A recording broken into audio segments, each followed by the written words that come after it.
Good morning, Silver and Black Nation, and welcome to the Silver and Black Lair. I'm your host, the Bat Frie Kenny Frie. Fantastic football Friday. Coming off a win. You have to be pumped. You got to be, as a Raider fan, it's been a rough 20 years. And I'm going to tell you, it's been a rough 20 years. You got to be pumped about that win. I don't care what this season looks like. There has to be a silver lining to something for this season. There has to be a high point as well as low points. There's been quite a few low points this season. Looking back at last week, the 3-0 loss to the Vikings. But last night had to be a high point against those bums from LA. Oh, man, what a beautiful, beautiful thing. I got an action-packed show here for everybody to start their Friday off. Like I said yesterday, Christmas is right around the corner, and Santa's fat ass is coming down the chimney, whether you're ready or not. So get those cookies baking, get the ham in the oven. Let's go. Got a comment here right away. There he is, our boy Adam Glenn. What's up, Adam Glenn? How you doing, brother? Thanks for checking the show out. Thank you for commenting. Please, if you're watching the show, throw a comment out there. Hey, hello, what's up? You're an idiot. Whatever you want to do, throw it out there. I'll put it up, and I'll call you an idiot back.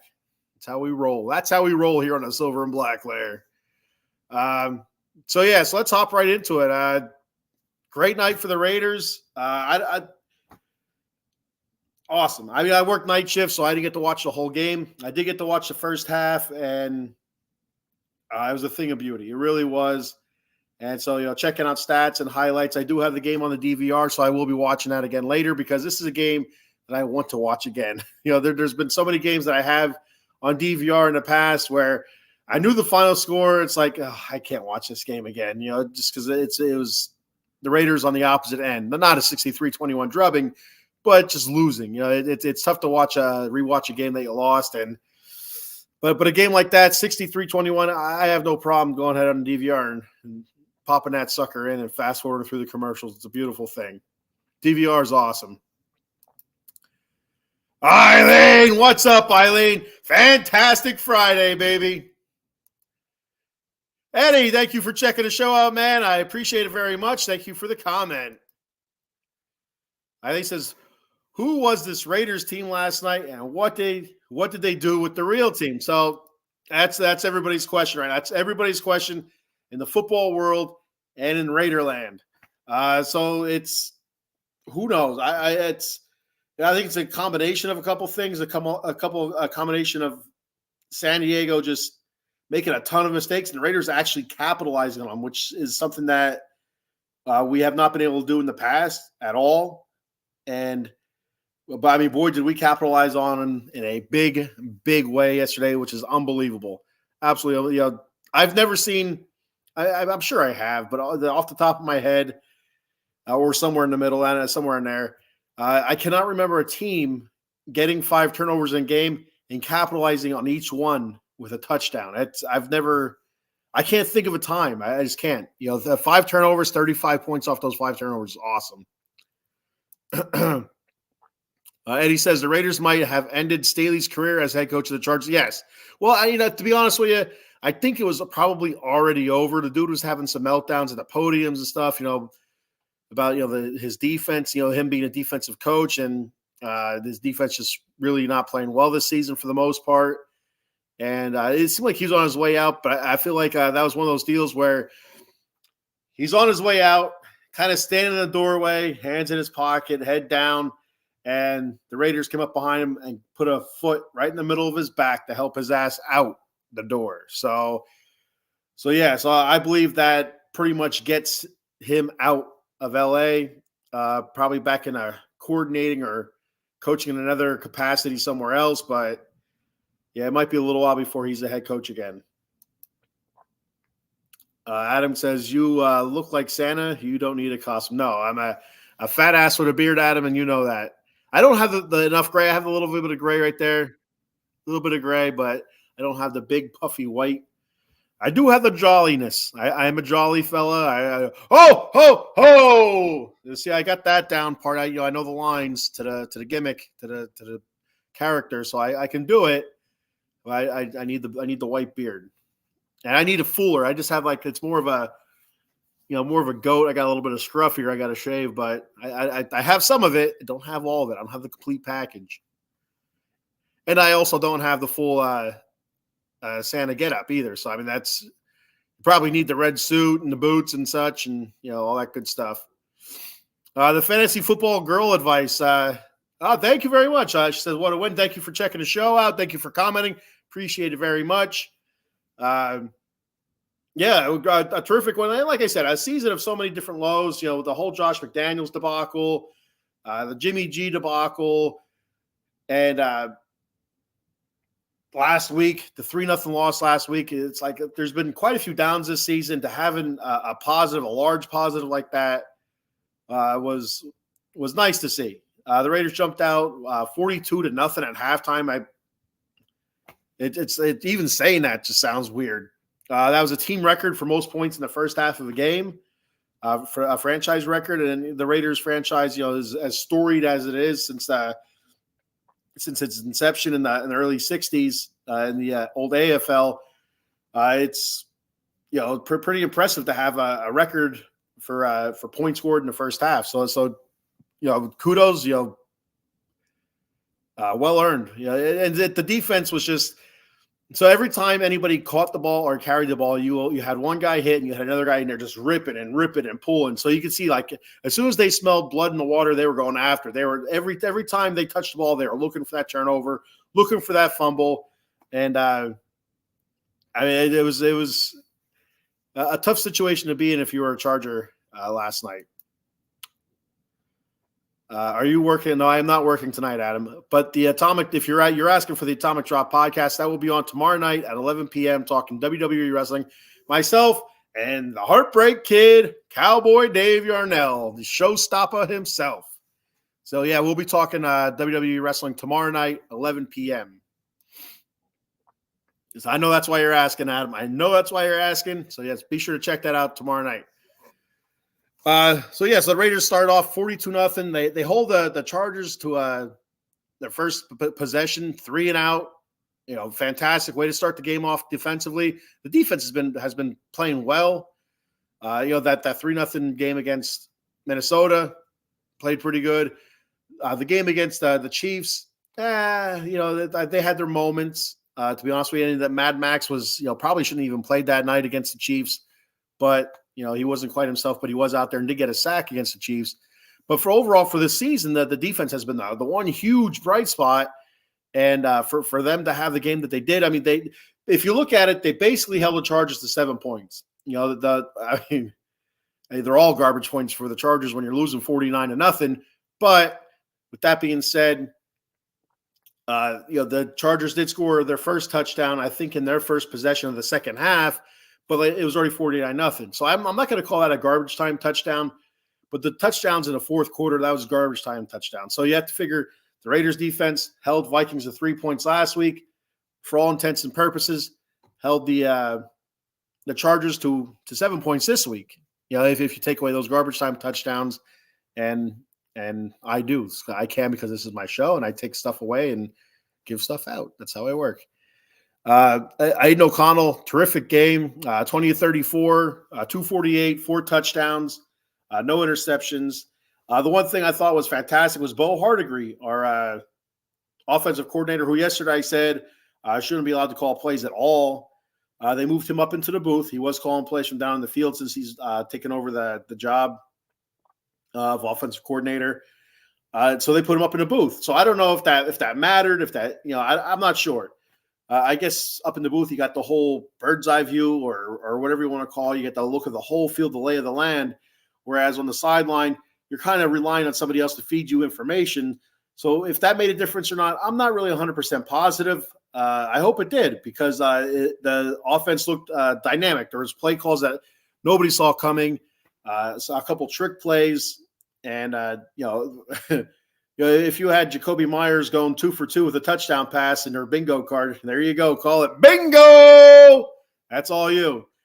You didn't see that one coming. I say once, okay, all right. Once you can see, everybody has a gimmick, like a halfback pass or a wide receiver, screen pass or a pass or whatever.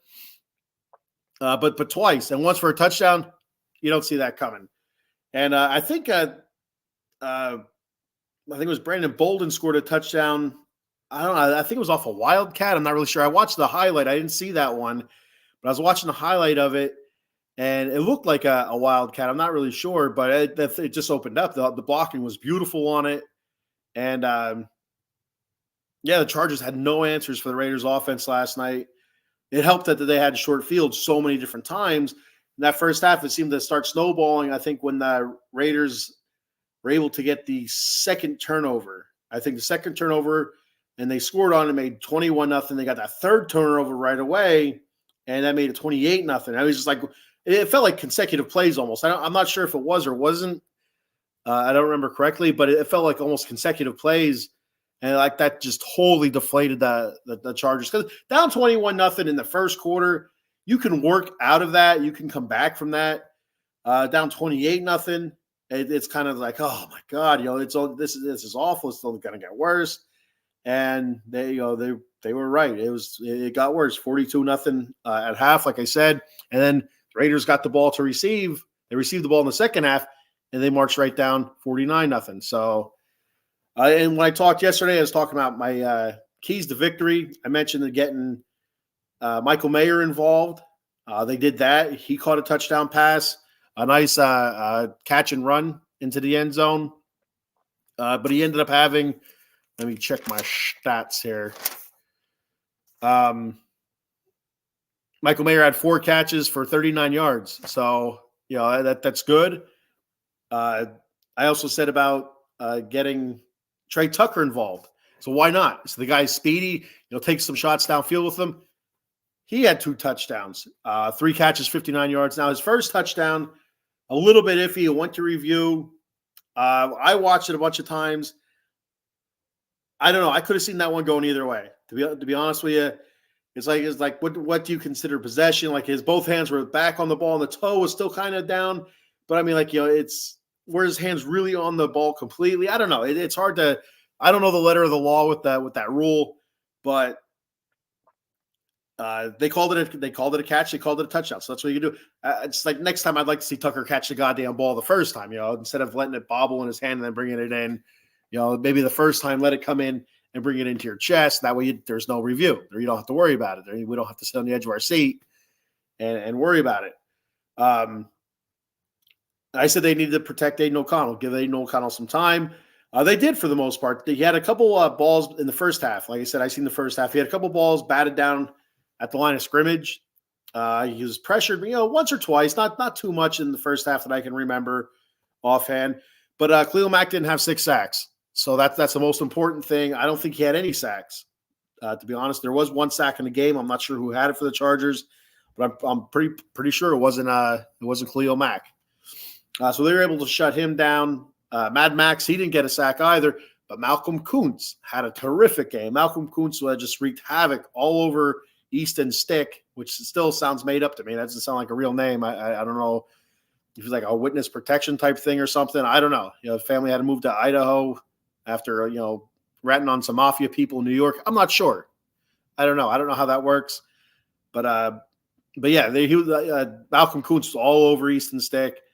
And made things very difficult. Now, as another key to victory I talked about yesterday was they need to make Easton Stick uncomfortable. They need to get in his face a lot, put pressure on him, make him rush throws, and they did. They made him fumble, I think,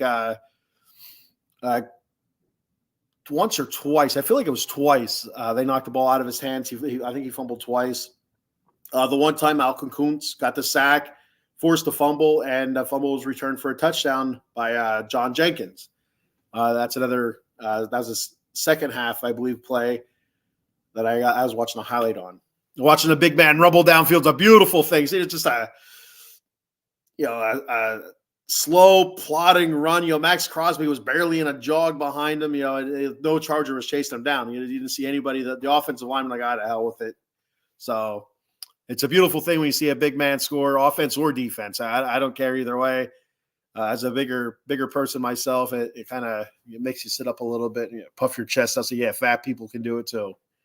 So Jacoby Myers had an all right game, 2 catches, 32 yards, but he had a nice touchdown reception. Devontae Adams, 8 catches, 101 yards. He received that touchdown pass from Jacoby Myers. So not only did Jacoby Myers have a receiving touchdown, he also had a passing touchdown. So he did a little bit of everything. Let's see here. Zeus, Zamir White, awesome. I thought he ran well. I would have liked to see him get the ball more, like into the 20s, as your main back. But I like how they offset some carries to Amir Abdullah and also a couple to Brandon Bolden. Brandon Bolden did have that touchdown run. But Zeus on the first drive, he had the touchdown into the end zone. Well, if that's where the touchdowns go, into the end zone. But he had I think it was like a dive, something up the middle into the end zone. But 17 carries, 69 yards, 4.1 yards per carry. Awesome. As a team, as a whole, the Raiders ran 26 times for 124 yards, 4.8 yards per carry. One of their best showings of the season. I don't think it was the best showing. I think Josh Jacobs had a pretty big game a few games ago where he had that 70-yard run and stuff. So it's not really up the average. But as a whole, as a team, that was, really, really did well running the ball. Amir Abdullah, 6 carries, 32 yards, 5.3 yards per carry. And like I said, Brandon Bolden, 2 carries, 25 yards. And the defense did well against the run. As a whole, the Chargers, 28 carries, 92 yards rushing, 3.3 yards per carry. Isaiah Spiller, 16 carries, 50 yards for 3.1 yard per carry. And Joshua Kelly, 5 for 22 at 4.4 yards.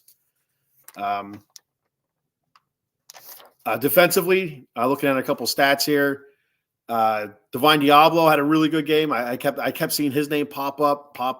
He had 12 tackles, 7 of those were solo. Jack Jones, he had a really big game. I think is this his first game? I think he started. I'm not 100% sure if he was a starter or not, but this might be his first game starting as a Raider. He's only been on the roster for basically 2-3 games. I think he was on the roster, since the Chiefs. I feel like he's been on the roster since the Chiefs game. I could be wrong. Since the Miami game, that's what it was. It was because he came from New England, so he's been on the roster since the Miami game.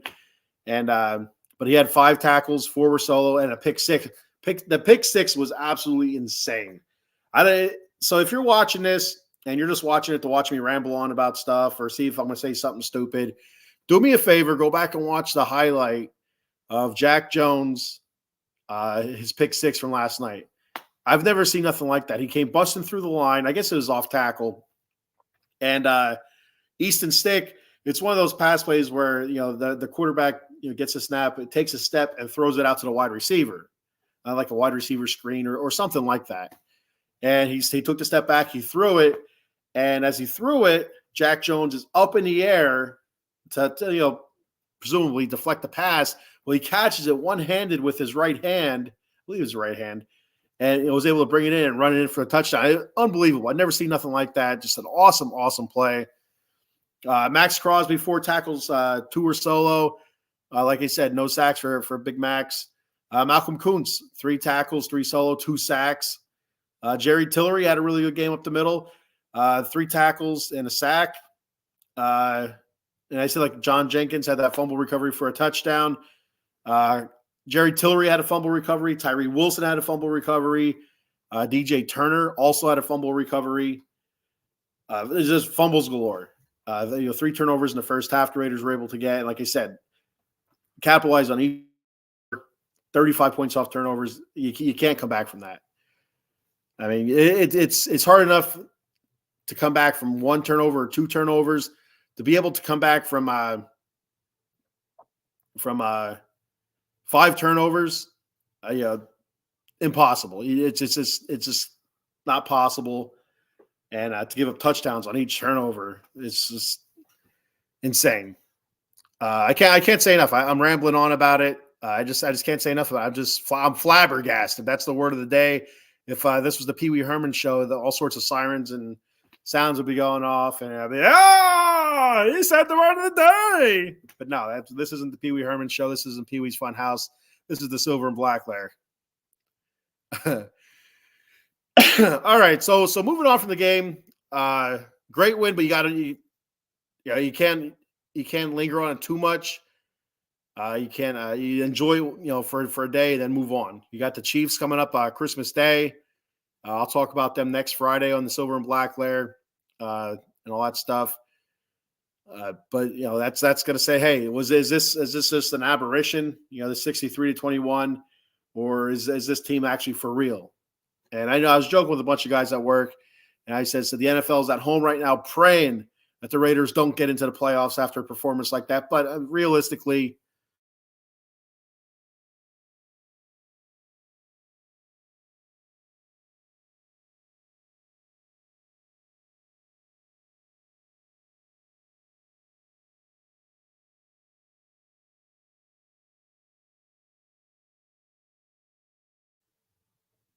there you go. They got to come out against the Chiefs on Christmas Day and prove that they're this good of a team instead of just once and then next time they're out there shitting the bed again. We don't want that Raider team. We want this Raider team that's out there. That's dynamic play calling on offense. Feisty, tenacious defense. That's the recipe for success there. Easier said than done, but open that playbook up. Keep with the dynamic offense. Call different types of plays. Defense has been tenacious all year. They're taking on the role. The defense it feels like they're taking on how do you say it? They're taking on the look of Max Crosby, where it's just continuous. Always going forward, always pressuring, always moving, high motor. It's just fantastic. So I can't say enough about the defense this year. It's been a long time coming, and hopefully it's just not a fluke. Stacy, what's up, Stacy? She said happy Friday, huge win last night. Absolutely, huge in a bunch of different ways. You can check Stacy out Sunday, 11 a.m., the Big Blue Power Hour, talking New York Giants football. Those beautiful blue bastards talking Giants football, and I did this yesterday, talking DeVito, Tommy Cutlets, they call him. It's a Mario, Luigi, all that good stuff. The Tommy Cutlets, like I said, I don't understand the whole Tommy Cutlets thing, but I know he's got a scary entourage. So I'll watch what I say on the show. They could be watching right now. Tommy Cutlets' manager or agent could be watching the show right now. While icing somebody or whatever they do, or whacking somebody, and it's like, oh, he made the list. Pointing out, coming after the Bat Frie. We don't want that. I don't want no trouble with the Mafia. I really don't. So, Tommy DeVito, I apologize. Spaghetti, meet the ball. That's me, Mr. Italian stereotype guy. All right, moving on. We got the Monkey Colt Coffee player of the game, Aiden O'Connell and Malcolm Kuntz. Usually I go one guy, but both guys deserved it. I was going back and forth. Really love what Aiden O'Connell did, especially in the first half. Like, again, I didn't see the second half because I was at work last night. I will watch it. But, in the first half of the game, completion percentage not great, but he was taking some decent chances downfield. Had some really, really good throws. The throw to Trey Tucker in the end zone, the one where he kind of bobbled and brought in, had to get reviewed. Beautiful pass there. And then his pass to, I think it was Jacoby Myers, where he laid out and dove into the end zone. Beautiful catch and a beautiful throw. He put it in the only spot that his guy could get it. And, and it was a very catchable ball. Both guys made the play. And Aiden O'Connell was terrific. I thought he was terrific. Was able to hit the guys in the medium routes. Your short route guys as well. You hit Devontae a couple times, where Devontae was able to catch the ball on the run, make a move, get upfield a little bit, some yards after catches. What you want? You want stuff like that. You don't want the guy to have to reach behind him, slow up, get crushed, bat the ball up then and leads to an interception. You want that ball right there in the chest as he's running so he can keep going upfield and get the yards after catch. Awesome. And, of course, like I said about Malcolm Kuntz, relentless pressure last night. He was all over Easton's stick. 2 sacks, forced fumble. Can't say enough about Malcolm Kuntz. He's had a really, really good season. Nobody's seen the emergence of Malcolm Kuntz this season. We were expecting to have Chandler Jones. We all know he's off his rocker. I haven't heard any news about him recently, but that whole series of events that happened there from the week 1 on is kind of almost like our season in a nutshell. It's like, what the hell just happened here? So it's Chandler Jones, and of course we drafted Tyree Wilson with our first pick in the first round, and hasn't quite panned out. Has played better now. Last night, he did all right in the middle, but overall, it's like he didn't have a great game. He played much better against the Vikings when they were moving him around outside to inside, but it's a work in progress with him. So. He's a rookie. I'll give him a little bit of leeway because he's a rookie. Not that he would care if I gave him leeway or not, but I'll give him some leeway. I got a comment. I'll shoot it out there. There he is. Richie, what's up? Good morning, bud. How are you? Thank you for checking the show out. Thank you for commenting. Tell all your friends, brothers and sisters too. I know you got a sister, so tell your sister too. Say, check it out, sis. Another shout out the offensive line. I thought they did a decent job protecting Nate O'Connell. I mentioned that earlier. With the injuries, no Colton Miller, no Andre James. I said yesterday there's a couple potential moves. They did move Parham to center. So you had Parham at center. You had Van Routen you had Ulemanor at tackle. You had Thayer Mumford at tackle, and then you had Meredith at the other guard. So and it worked out well. I thought Meredith did all right. Everything I hear about Dylan Parham, that his better position might be center. So I don't know if this could be like a move you could see next year happening. So I don't know if the Raiders are really that high on Andre James or not. I hear some stuff where it's like he's kind of middle of the road center. So if Dylan Parham's better at center than Andre James, maybe that's something we do. We make the move and we look at adding guard help. I thought Van Routen has played all right this season. I know he's gotten some pretty high grades on Pro Football Focus, but I don't know what that is, and I'm not paying for it. So Jermaine Ulemanor, he's up and down. I do like him. I like his attitude, Ulemanor, but he's kind of up and down. I thought Thayer Mumford has played decent this season, and hopefully Colton Miller does come back this year. I don't know, missing the last couple of games with that shoulder. I don't know if they decide, hey, you know what, shut her down and come back next season. That'd be a bit of a bummer. I'm all right, Rich. I'm a little bit tired. So I got home from dropping the kids off at the bus stop and preschool, and I fell asleep in my truck when I pulled into the driveway. And I woke up, my neck is all like, oh my God, help me. So, but I'm all right now. I fell asleep for 10 minutes and got all stiff, and so I gotta get inside and start this podcast. All right, so that's all I have on the Raiders. Terrific win, 63-21. Got to build on it. Like I said, next week against the against the Chiefs. But it was beautiful beating a division opponent by like that. It would have been even sweeter if it was the Ponies, if there's Denver Donkeys. Been even sweeter. You wouldn't be able to take the smile off my face the whole rest of the season, off season, and into next year. I hate the Denver Donkeys. Can't stand them. So, but it was nice beating the San Diego Chargers of Los Angeles. All right, so let's move on from that to a little bit of Kings talk. So if this is your first time checking the show out, the Silver and Black Lair is called the Silver and Black Lair because I'm a Raider and LA Kings fan. And See, they both have silver and black.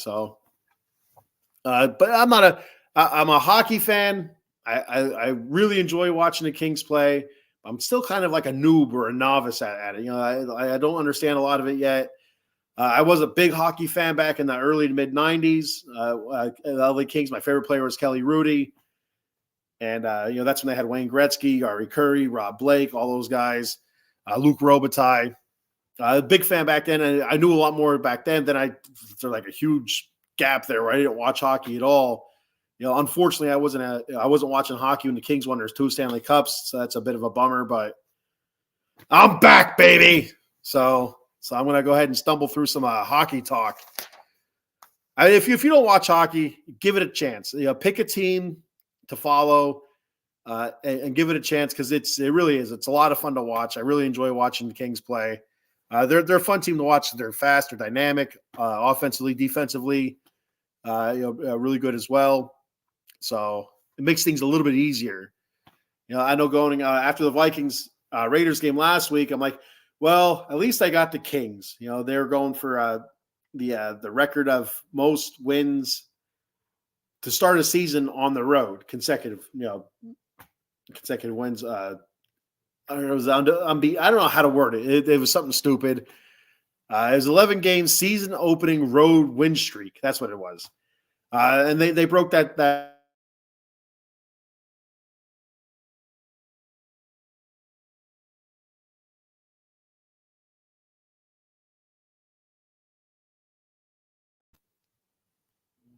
And the bottom kind of fell. I'm bad. Sorry, I apologize about the internet connection. I don't know. It's a beautiful sunny day.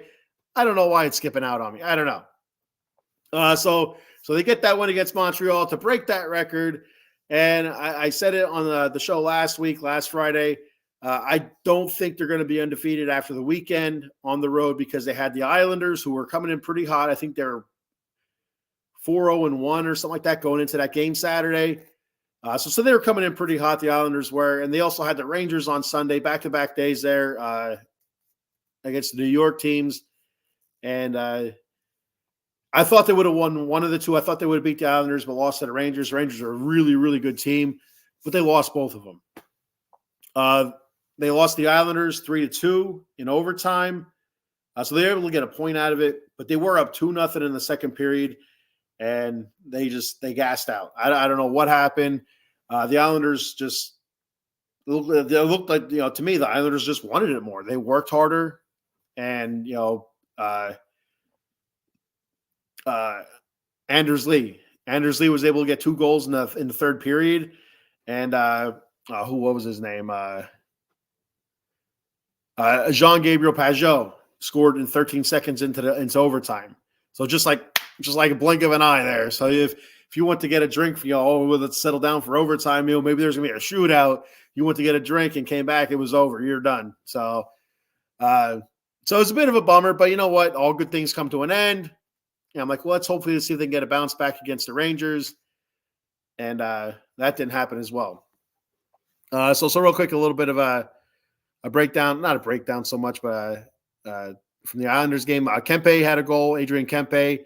Vladislav Gavrikov had a goal. Philly Danault had 1 assist. Kevin Fiala had 2 assists. Drew Doughty with an assist. Cam Talbot stopped 27 out of 30 shots. That's a 900 save percentage. I got a comment here.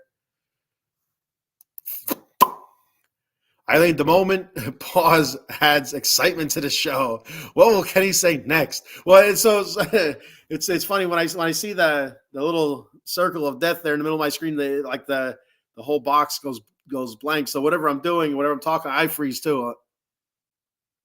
Like that. That's what I'll do. Just waiting for my face to come back on. And it comes back on. I'm like, and we're back. So it's kind of comical.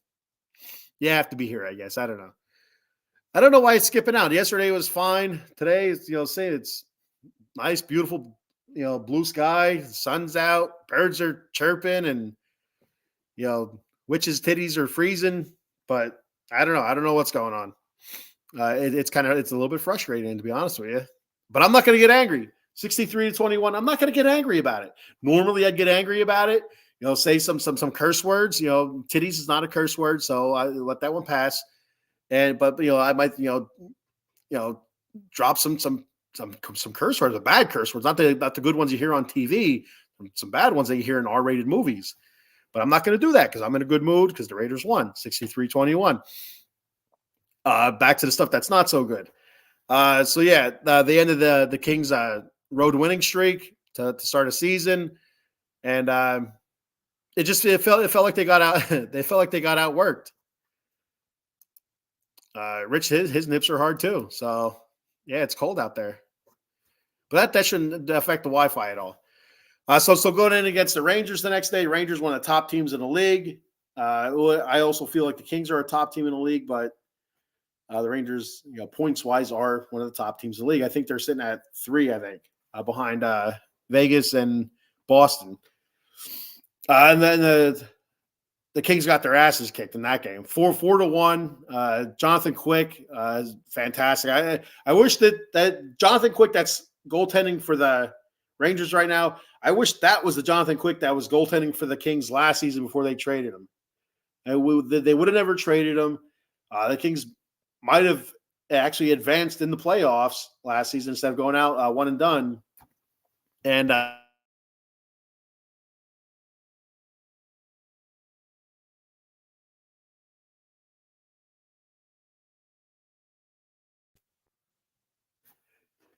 first and foremost, it's a team game. It's a team sport, so it's a business. So you don't perform, shit happens. And so they traded him away. They traded him to Columbus. Columbus traded him to Las Vegas, and he gets a Stanley Cup ring, or I don't know if they get rings or what the hell they get. They get to hold the cup. He gets a day with the cup. So I don't know if they get rings or not. The championship rings. I'm sure they do. I'm sure they get something, maybe a medal. I don't know.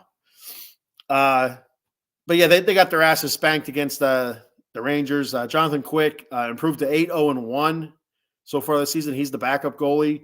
Shesterkin's just outstanding for the Rangers. I'm still, learning how to say that name, Shesterkin. Whenever I say Shesterkin for the goalie for the Rangers, I think Wayne's World. I don't know why. Shesterkin. I hear Wayne saying it from Wayne's World. So Wayne Campbell. I don't know. I don't know why. Philip Deneau had or Philippe, depends on how you want to say it, had a power play goal in the third, but the game was already over. The Kings were 1 for 3 on the power play, 2 for 5 on the penalty kill. And going back to the Islanders game, the Kings were 1 for 5 on the power play, and they were able to kill all 4 penalties against them. So the penalty kill has been, really, really good this year. Whereas last year was one of our worst, is our Achilles heel last year. And our power play was good last year, and this year it's not so much. So they just kind of flipped, which sucks. That stinks. So then we come into Winnipeg. Or Winnipeg comes to us. We don't go to Winnipeg.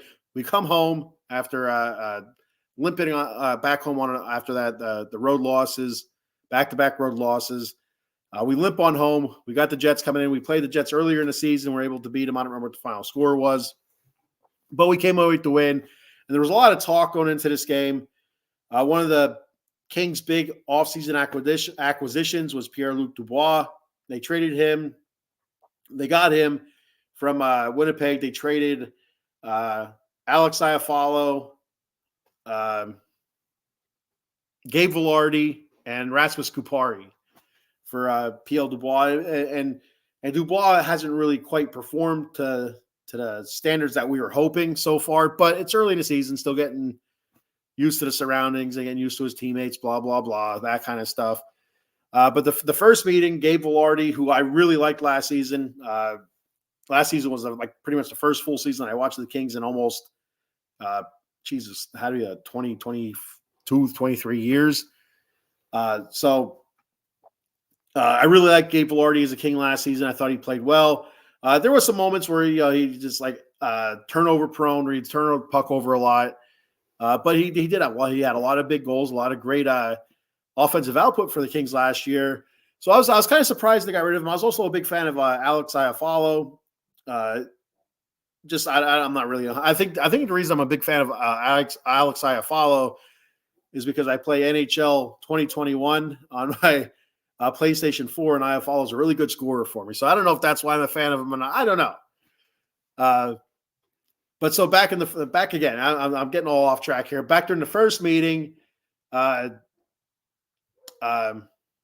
Velarde got hurt against Kings. He and Blake Lizotte got tangled up somehow. I don't remember the play exactly. I remember watching it, but I don't remember exactly what happened. And he was out for, basically almost 2 months. So he was kind of pissed off coming into this game, calling Blake Lizotte reckless and, some hurtful words. Words hurt sometimes. Sticks and stones, break bones, and words hurt too. That's my saying. Words hurt too, just in different ways. So he was all pissed off coming in, and he had a hell of a game. He backed it up. He had 4 points, 1 goal, 3 assists, and he was outstanding. He really was. Eller scored 2 goals in the second. Gabe Velarde scored in the third actually. Mark Scheifele, he had 2 goals and an assist. They were on fire. The Jets were on fire. The Kings, they looked all out of sorts, even though they started the game off 2-0 in the first period. It didn't look like a competent 2-0. The one goal that Alex Laferriere had, fantastic goal. He was coming down past the net. He was past the goal line basically, shot it in, hit the goalie in the side of the head, and it went in. Beautiful goal, but it was kind of fluky, kind of lucky. You know what I mean? It's, these are professional athletes. I get it. This is their job, their craft, but it's still kind of a lucky goal. So you kind of, you look at that, you take that one off the board, and it's only 1-0, and they got their asses spanked. They gave up 5 goals, so they didn't look good at all. They looked out of sorts. They were outplayed. I know from a couple of the podcasts I listened to about this game, they talked about how the Kings lines were getting stuck out on the ice a long time, which is wearing them down, and the lines are getting mixed up and stuff like that. So, I mean, that happens throughout the season. It's going to happen. And that seemed to be kind of mucking up the waters for the Kings during that game. And, whether or not that was the complete downfall, that was, a part of it or not, I don't know. The guy's out there for 2 minutes. I guess he's really tired. So I guess it can affect you, or you're calling out your third line, and you still have guys from your first line, stuck out there because they can't get off the ice because the other team just keeps pushing and pressing and getting the puck in quick. I guess that could throw things off a little bit. So Laferriere had a goal. Anze Kopitar had a goal. Quentin Byfield, Kevin Fiala, P.L. Dubois, each had an assist in that game. Cam Talbot stopped 24 out of 28 shots. Tough game for him. The Kings were 0 for 2 on a power play, and they were 1 for 4 in the penalty kill. Check out a couple comments here real quick. The witches line.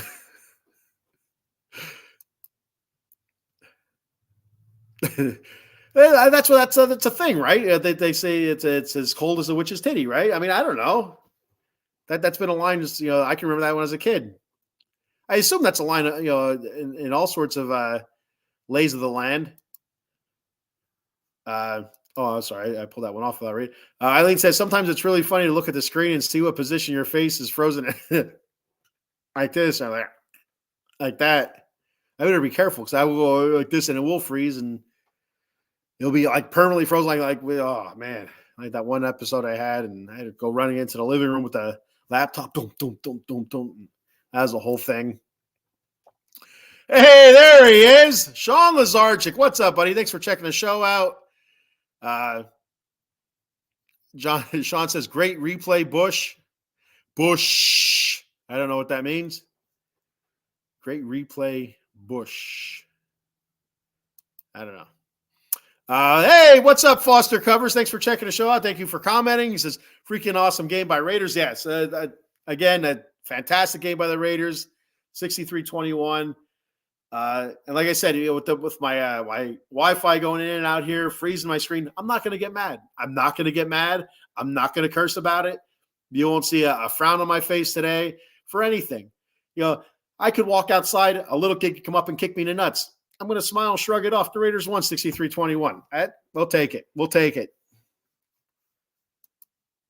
Yeah, I'll probably go out there and somebody will kick me in the nuts. It's going to suck. Sean says, off track here, I know, but Nick Mullins started for Vikings at 1 on Saturday. Excited to watch him. So, yeah, so Nick Mullins, he played well against the Raiders. I talked about this yesterday. He had more yards passing in the fourth quarter coming in for Josh Dobbs than Josh Dobbs had in the first 3 quarters. So, Nick Mullins came in. He played all right. I wouldn't say that's the guy I'd want starting for me every week, but they don't have a choice. They really don't have a choice. I don't think there's anybody out there in free agency, or I don't know if you can sign free agents still or not, or what. But maybe they should try out Colin Kaepernick. That seems to happen every time a quarterback goes down. Colin Kaepernick's agent or whatever the hell he is, his Grand Pumbaa, contacts the team, for a tryout. So maybe they should look at Colin Kaepernick, who hasn't played in 10 years. And the last time he did play, he played awful. So just put that out there. Way to go, Sean. Face. That what happened to my face. What happened to your face? Was it Nick Mullins happened to your face or what? What happened? Boo. Not Bush. I don't know what you're talking about right now. Nick should have been Purdy. Now, well, he had his chance in San Francisco. He played all right in the beginning, if I remember correctly, and then kind of just fell off. So, boo about the replay, and I meant it spoiled it. Okay, I understand that now. So Sean. He's on second shift where I work, and he went home to watch the game and asked me how to watch the game, I guess, or something like that. And I said, Amazon Prime, if you go onto the app, it has it where you can watch the game, start over from the beginning. Well, I guess he wanted to do that, and it said something like, Raiders throttle Chargers or Raiders blowout Chargers or something like that. So it kind of ruined it for him. So, yeah, it's not funny, but it's funny. I'm sorry, Sean. It's not funny, but it's funny. So moving on from the Kings 3-game skid, I'm going to do my stars of the week. It's something I started doing last week. So if you watch hockey games, at the end of the game, they have the stars of the game. Your third star, third star, second star, and first star. So I started doing that for the week. So I have my stars of the week, the third star, the first star, second star, all that good stuff. Numbers. So we'll start off with the third star of the week. Third star of the week is Anze Kopitar, the captain. Again, it's been a struggle this week for the whole team. I know a couple games he was actually in the minus. But he had a goal and assist, and he had one of the better weeks, which it wasn't a whole lot. 3-2, 4-1, and 5-2. 3 losses. Say I was the best of the shit. What are you gonna do? So Anze Kopitar, the number 3 star of the week. The number 2 star of the week is Philippe Denault. He had 1 goal and assist, a power play goal. When Philly D's out there, he's great. Now in I think the game against Winnipeg, I feel like he was not. Yeah, game against Winnipeg, he did not play. He was sick. The game against, I think it was the Rangers, took a puck to the face and just leaking everywhere. It was nasty. It was like the blood was just pouring out of his face. And, went out and got the stitches, the gash on his face, wore a full face shield, and he was back out there. But I'm pretty sure he didn't play against Winnipeg because of an illness. He wasn't feeling well. He was out there for the skate, if I remember correctly, but didn't play. And so on to our number 1 star of the week, Kevin Fiala with 3 assists. He turns the puck over once in a while. It just drives you nuts. And he does occasionally take a bad penalty, but he can be such an offensive force, creating plays, offensively for his line mates. I really like having Kevin Fiala on this team. And so some people get frustrated with him with the stupid shit he does. Let him do his stupid shit. As long as he's still creating points, whether it's through assists or goals, let him do his stupid shit. I don't care. There's that. And so then we got a comment here. Sean says it was Comcast. It was on Comcast, not your fault. Sorry, Sean. Sue Comcast. Eddie Prather says Kaepernick got beat out by Blaine Gabbert. Yeah, that should tell you enough right there. That should tell you everything you need to know about Colin Kaepernick. I like that, Kaepernick. And this has nothing to do for me. It has nothing to do with the whole, political stuff with him. It had nothing to do with it for me. I just don't think he was a very good quarterback then. I know my brother's a 49er fan, and when they chose Colin Kaepernick over Alex Smith, my brother was pissed. He was hot. They said, John, Colin Kaepernick's dynamic. He's going to be a great quarterback in the league. He got a strong arm, moves well. He had all the intangibles, it seemed like. And then as the seasons kind of went on, the next season, you can kind of see the holes in his game, and it just seemed to progressively get worse. Teams started getting film on him. They figured him out. That's all you can say. And by the time he was, before he was out of the league, he was just a backup quarterback, basically. So it had nothing to do with the kneeling. I don't care about the kneeling. That's not my thing. Whatever. I don't care whether it bothers you. Again, I don't care. But as a quarterback, just wasn't very good. I know Ron Jaworski was especially over the moon about Colin Kaepernick, said, he was the next greatest quarterback ever. He was wrong. I was wrong. I told my brother, I said they should have kept Alex Smith, so I was wrong. Sean said it was being recorded, but they were still talking about recap after the game. Oh, man, what a bummer. You should have waited till today to watch it, but I know you wanted to sit down when you got home from work and eat your chicken wings and drink your beer and watch the game. But instead you end up watching Ace Ventura Pet Detective or something. That's a good question. Ace Ventura Pet Detective, the original or part 2, which one was better? I think the original one was better, but part 2 had its moments, especially with that mechanical rhino where he has to, the fan breaks in it or whatever. It gets super hot and he's sitting there sweating and he's down to his underwear and he has to crawl out the ass part because the latch is broken or swollen shut or whatever, because of the heat, or rusted shut maybe, because of the heat, the moisture inside of it. And he had to crawl out the mechanical rhinoceros' asshole. And there's people there taking pictures and, little kids, mommy, what's happening? He's like, oh, it's having a baby. And it comes out a naked Jim Carrey. Just so funny. And they're like, oh my God, covering the kid's eyes. It's beautiful. Eileen says you can watch Thursday Night Football on Twitch for free. How the hell do you do that? I have the Twitch app on my phone, but I don't go on it because it makes me nervous. Because all the gamers on there and stuff. I'm not a gamer, so I'm afraid they're going to find me, figure me out, and steal my credit card information or something. I don't know. My social security number. Sean said he was watching Asteroid City, which sounds made up.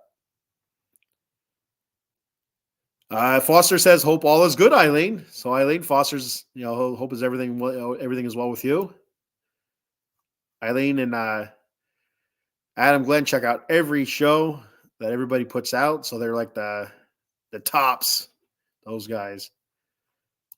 Tom Hanks, Ken Fry.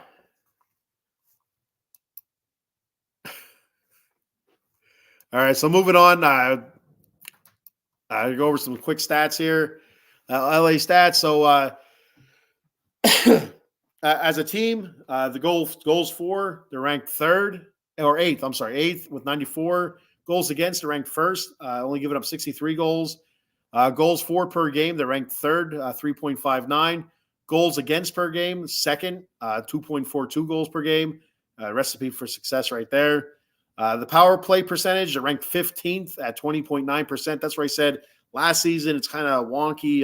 Last season they were near the tops, but their penalty kill was in the middle or near the bottom. This year it's flipped. The penalty kill percentage, they're ranked second and 88% in penalty kill. So great job there. Looking at the player-wise, Anze Kopitar, 26 points with 11 goals, 15 assists. Adrian Kempe, 9 goals, 17 assists, 26 points. Kevin Fiala, 6 goals, 20 assists. He leads the team in assists with 26 points. Trevor Moore, 13 goals, 9 assists, 22 points. He leads the team in goals. Quentin Byfield's having a fantastic season, 8 goals, 14 assists, 22 points. Philippe Denault, 7 goals, 10 assists, 17 points. And Drew Doughty, 7 goals, 8 assists for 15 points. Looking at the goalies, Cam Talbot having a terrific season. Didn't see that coming at all. He's 12-5-2, 12 wins, 5 losses, and 2 overtime losses with a 2.03 goals against. And his save percentage is at .927. His goals against, he's sitting at second right now. And save percentage, he's sitting in fourth league-wide. And Phoenix Copley's 4-1-2. He had his first loss of the season against the Rangers. He has a 3.16 goals against and a .870 save percentage. They've gotten better, so I like to see him keep improving. He did get spanked against the Rangers, but he had a lot of nice saves. That game could have been much, much worse. All right, moving on to who's next for the Kings. I'll hit up a couple comments here first. Eileen says, all good, and you, Fosters? Sean says, Adam is the alien. All right. Adam is an alien. Foster says, abso-freaking-lutely. I love it. I love how you spell it, too. It's beautiful. That's how I would spell it, but just seeing it, it makes me smile. I don't know why. We got another comment here. Sean says, no, your name isn't in the movie. Tom Hanks is your Sinise. Doesn't work at well when you're tired. Your Sinise? Nice? Whatever. I don't know what that is. All right, so look, who's next for the Kings? Looking ahead for the next week coming up, they have the Seattle Kraken, playoff team last year. They're sitting at 10, 14, and 7. Then they have the San Jose Sharks, the 9, 17, and 3, and then they have the Kraken at home. So the first two are on the road, at Seattle, at San Jose, then back home against Seattle again. So it's a nice spot here, nice opportunity to kind of right the ship, turn things around, get a couple more wins, and get back into the winning ways. And especially coming up at the end of the month, we have Vegas and Edmonton. Edmonton's been playing outstanding, which you knew was going to happen. Same thing happened last season. You kind of dwelled near the bottom of the pack or bottom middle of the pack, and then once the new year hit, they turned on their jets. They almost ran away with the whole conference, but the Las Vegas was able to hold them off. And I picked Edmonton to go to the Stanley Cup last season and win because I just thought they're so damn talented. But Vegas shut them down. Kudos to Las Vegas, the Golden Knights. I used to cover them when I used to do the Las Vegas sports team with Rob Hefner, Vegas Rob. And that's the hell. The Vegas team was a hell of a team last year. Absolutely. Oh, I get a Shawnees. That's what it is.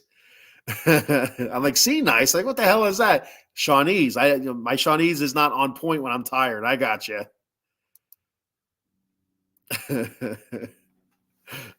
Shawnees. It's beautiful. That's Sean, when he's typing, he types, he has big fingers. He's a big dude. Or he talks into the phone, and his phone's like, what the hell are you saying? So his phone just throws out all sorts of nonsensical gibberish, so I call it Shawnees, trying to decipher what the hell he's trying to say. I should do a show just on his text messages to me, where I can show you on all these text messages just don't make any sense. So you're trying to piece them together, like, what the hell is this man talking about? A horse and a carrot. What?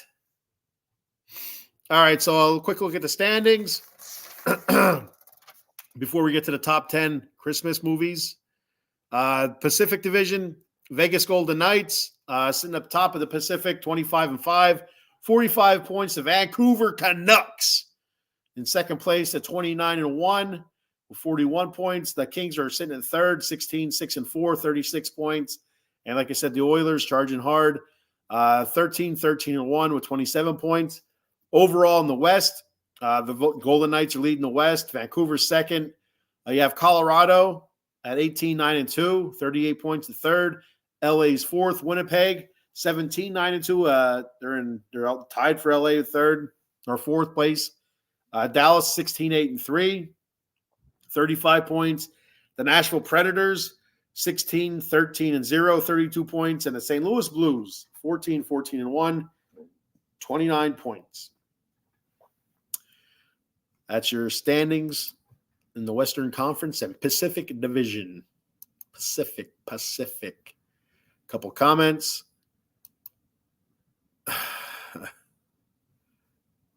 Sean says yes. Horse and carrot, I guess that is. I don't know. Every child's first Christmas movie should be Krampus. Set the bar high, keep them in check. Absolutely, Sean. Absolutely. All right, so top 10 Christmas movies. My top 10 Christmas movies. I did these. I did a show before with my top 10 favorite Christmas movie last Christmas. I don't remember what I had down. I remember some of them. I don't remember where I had them. So, but these are all movies that I really enjoy. I have to watch them every Christmas, and so I'm going to go ahead and go off. Don't be afraid. Comment your favorite Christmas movie. You don't have to do a top 10. Your top 3 Christmas movies, whatever that you like.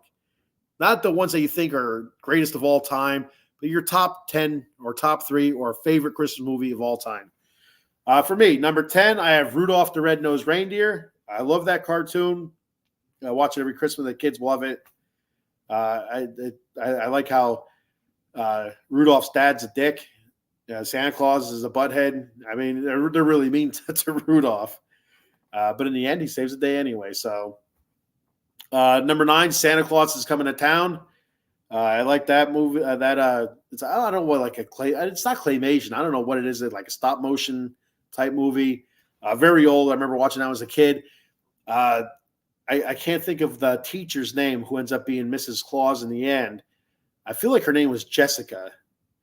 But I'll tell you what, if I was one of those little motion stop characters, Kris Kringle would have to keep an eye on her. I'd be lurking. I'll tell you that. I'd be lurking if you catch my drift. Number 8, A Christmas Story. I like that movie. I just think it's some people. I don't want to say overrated. Some people like it a lot more than I like it. A lot more. Number 7, this is where the debate begins. Die Hard. Whether it's a movie, a Christmas movie or not. It takes place during Christmas time, Christmas party, all that good stuff. There's Christmas decorations, Christmas trees. It's a Christmas movie. That's how I look at it. Number 6, this kind of crept into my list. Daddy's Home 2. I think it's hilarious. That's the Will Ferrell. Marky Mark and the Funky Bunch, Mark Wahlberg, a movie with Mel Gibson as Mark Wahlberg's dad and John Lithgow as Will Ferrell's dad. It's hilarious. I think it's funny every time I watch it, with a cameo by John Cena. Batman Returns, and again, same thing as Die Hard. For me, this is even more glaring as a Christmas movie than what Die Hard is. It takes place during Christmas. You got the Christmas tree lighting ceremony. You have the Christmas princess. I don't remember if that's her exact title or not. She's murdered during it. There's presents everywhere. Max Shrek is throwing presents. Max Shrek is throwing presents out to people. I mean, come on. That's a Christmas freaking movie right there. Mistletoe. The mistletoe's deadly.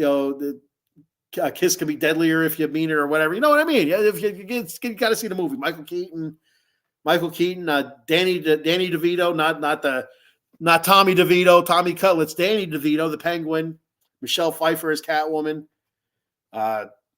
Christopher Walken as Max Shrek. Great movie, fantastic Batman movie.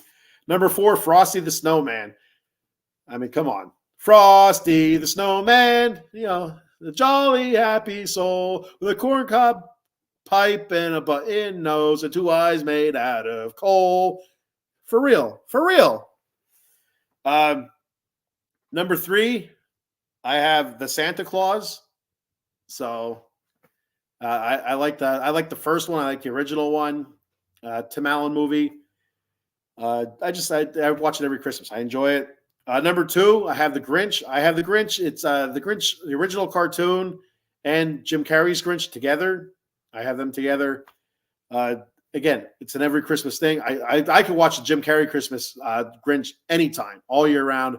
But the Grinch, the original Dr. Seuss cartoon, is just a classic. And number 1, my favorite Christmas movies of all time, drum roll, is going to be Elf. So that's it. I mean, I seen Eddie Prather's list here, and it kind of makes me realize that I omitted one, and I'm kind of bummed. I admitted 2. I ain't gonna lie to you now. It makes me question my list now. Thank you, Eddie. So I'm going to put Eddie Prather's list up. He has a top 5. 1, A Christmas Story. Again, that's not my cup of tea, but I get it. National Lampoon's Christmas. I totally forgot about that movie. It just ruined my list. Scrooged, a huge Scrooge fan as well. Bill Murray, A Christmas Carol, and Home Alone. That's, man, so many great Christmas movies. I like the Disney's A Christmas Carol. I think it's funny. Not the I don't know if it's Pixar or what the hell it is, computer generated. I'm talking about the cartoon where Goofy's like the ghost of Christmas past and all that stuff. With that one, I like that one. Where Pete the cat is the ghost of Christmas future, I think. Eileen, yeah, here's one too. Damn it, I might have to start all over again. Nightmare Before Christmas. Man, you can use that for Halloween and freaking Christmas. Man, what about that? Eileen says, I don't know how people watch 24/7 Christmas movies. Well, I guess it's as long as it's not the same Christmas movie. Like so you have Christmas movies with different themes and tones, so you can kind of see you kind of switch it up, but you can only eat candy canes so much. So Sean says, Kenny Shelley just messaged me, and so I put you on my old phone, and that she listened to your top 10 list for good 3 minutes, and I sent it with no explanation. Oh, I got you. Not Kenny Shelley. Kenny, me, and you're saying Shelley is the other person. Okay, Shelley we used to work with. Got you. Yeah, Eddie, then you killed my list. I can't believe I forgot those movies too. I need a top 20 Christmas movie list, to be honest with you, because then all of a sudden I'll have all these other movies popping in my head. That's a great list, though, Eddie. A really, really great list. Eileen says, the GAC Family Channel does 24/7 rom-coms. What is that? I'm thinking of what the hell is that called? The Wii? Is it the Wii channel or no? Hallmark. I'm thinking of Hallmark. What is the GAC Family Channel? I don't know what that is. Maybe is that a New York thing, Eileen? Maybe I don't get that channel. I don't know. I'm all right with rom-coms as long as they're a lot more calm than rom. I like comedy. I like funny stuff. All right, so that's all I have for this show. Like I said, tomorrow night, the Atomic Drop podcast. Tune in, 11 p.m., WWE Wrestling. I'll be on next Wednesday with the Bat Cave, talking New York Mets baseball. And hopefully by that time, they've signed Yoshinobu Yamamoto. Hopefully, I pray. But I don't know. As every day goes by, I'm kind of a little bit more pessimistic about it. And I'm not a pessimist. I'm a half full kind of guy, not a half empty kind of guy. Sean said, "Oh dear Lord, get my Shawnee's glasses on here." All right. Last Christmas featuring a guy from Wham Music. He's dead now, and he's dead now because he has a music video from 2003 called Kill the Dog. But anyway, it's a weird video, but it's very nice. Romantic comedy about Christmas. George Michael, my sisters like George Michael. But anyway, they didn't like the movie, and I'm like, it's all featuring his music. Anyway, called Last Christmas, nice romantic comedy for you and your wife. No, not going to happen. Eileen, GAC is a Great American Country Channel or Family Channel. Wow. Never heard of the Great American Country Channel. Now we have,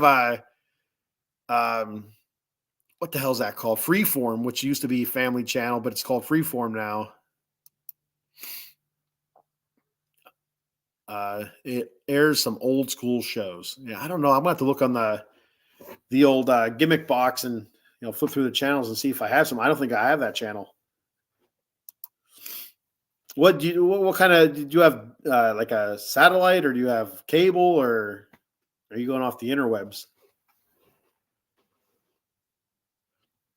And I'll be back with the Silver and Black. So yeah, we got the Atomic Drop tomorrow night, 11 p.m. So be sure to check that out. Tell everybody in your neighborhood. Get some popcorn, sit together on the couch. Everybody has smart TV, so bring up YouTube on your smart TV. Watch the Atomic Drop podcast on the old 85-inch screen TV. Sean, use your projector. Project it outside for the neighborhood to watch. Tomorrow night, 11 p.m., Atomic Drop, talking WWE. Next Wednesday, the Batcave, talking New York Mets. And next Friday, 10 a.m., the Silver and Black Lair, talking Las Vegas Raiders and LA Kings hockey. From pigskin to puck, baby, covering it all. Okay, you have DirecTV. I have Comcast cable, which is insanely expensive. All right, I'm getting out of here. I'm going to bed for a couple hours before I got to get up. Thank you, everybody, for checking the show out. I appreciate it very, very much. You don't know how much I appreciate it.